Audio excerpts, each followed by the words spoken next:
السلام عليكم ورحمة الله وبركاته. الحمد لله والصلاة والسلام على رسول الله. Salama miongoni mwa neema ambazo Allah subhanahu wa ta'ala ametujalia, moja ni neema ya ujana, na ndio maana katika yale masuala ambayo utaulizwa wa an shababihi fima afna, utaulizwa ujana wako uliumalizia katika shughuli gani. Kwa hiyo Sheikh Jongo ana haki ya kutamani kurudi kijana, na sote tunatamani hivyo, lakini wapi?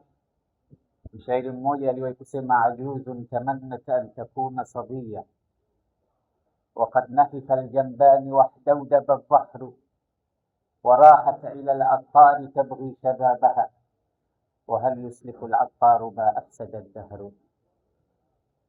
Ujana umeshafika, hata kuwe kuna vyumba vya kupa madawa ya kutaka kukurudisha uwe kijana, nasema la yuslihu al-attaru ma afsada ad-dahr.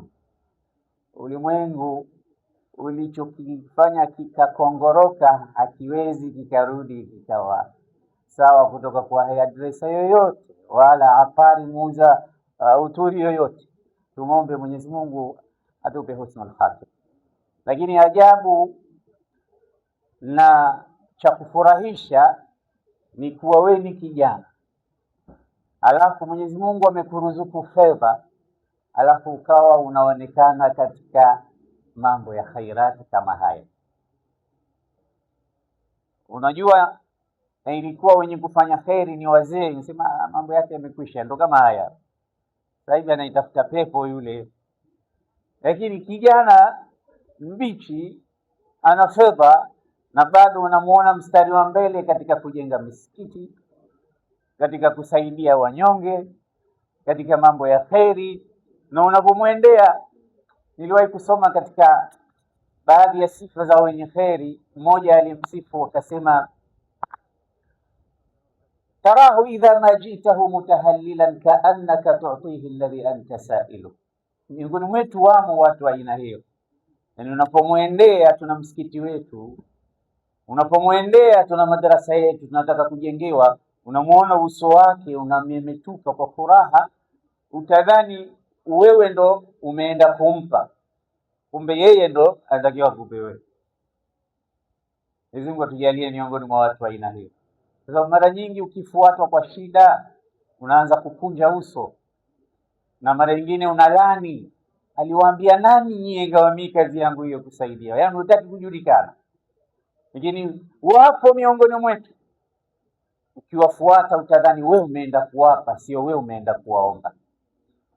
Huwa albahru min ayi aljawanibi ataitahu, ni kama bahari kwa ule ukarimu, ni kama bahari kwa namna anavyotoa, kwa namna anavyoshughulikia ishu za Waislamu wenzetu.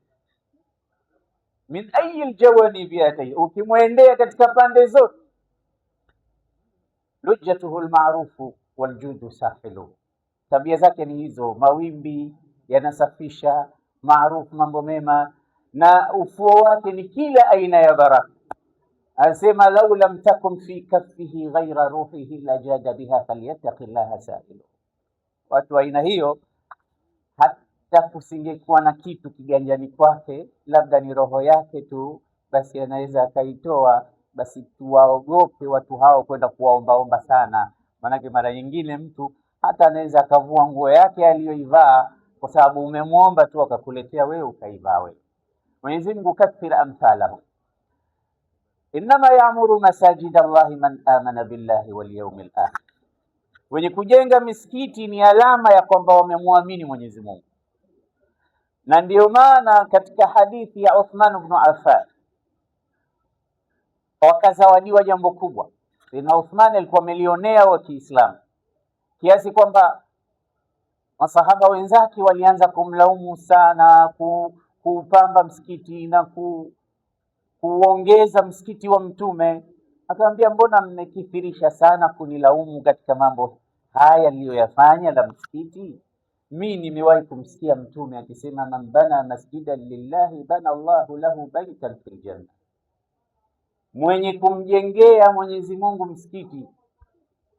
Na angalia msikiti hapa umekuja kwa nakira, yani msikiti wowote, uwe mdogo uwe mkubwa. Na ndio maana katika hadithi nyingine imekuja walau kamafhasi qata, hata ule msikiti iwe kama mfano wa nyumba ya ndege. Hii ni mubalagha ya kwamba hata uwe mdogo kiasi gani, maadamu umemjengea Mwenyezi Mungu, bana Allahu laka baitan fil janna. Wenzetu wanaojenga misikiti hii wanajihakikishia nyumba peponi kwa uwezo wa Allah. Wengi wetu tukienda katika miji kama hiyo, tukiona misikiti kama hii, tunaweza tukalaumu, ingekuwa mimi hapa ningejenga villa nikakodisha kwa dola.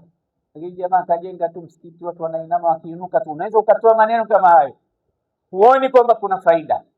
Lakini Mtume anasema mali zako ni mbili tu, ma akala fa afna wa ma tasaddaqa bihi au faktana, ulichokitoa ukakutana nacho kesho, au ulichokula ukamaliza.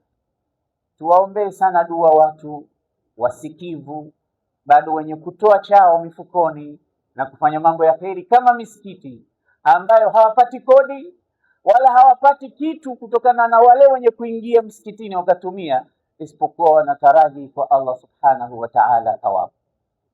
Mwenyezi Mungu inshallah amlipe malipo mema na amuamili kama anavyosema aljazau min jinsi al-amal. Malipo inategemea na ile amali, ina reflect. Ndio maana akasema jazaan wifaqa.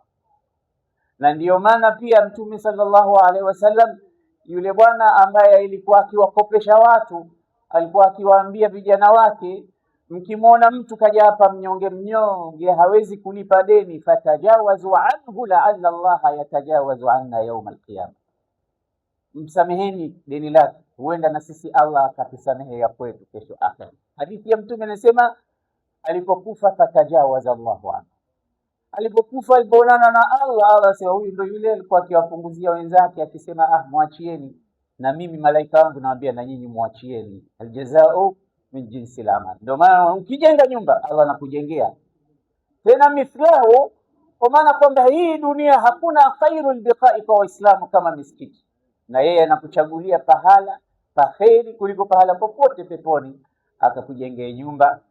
Wassalamu alaikum wa rahmatullahi wa barakatuh.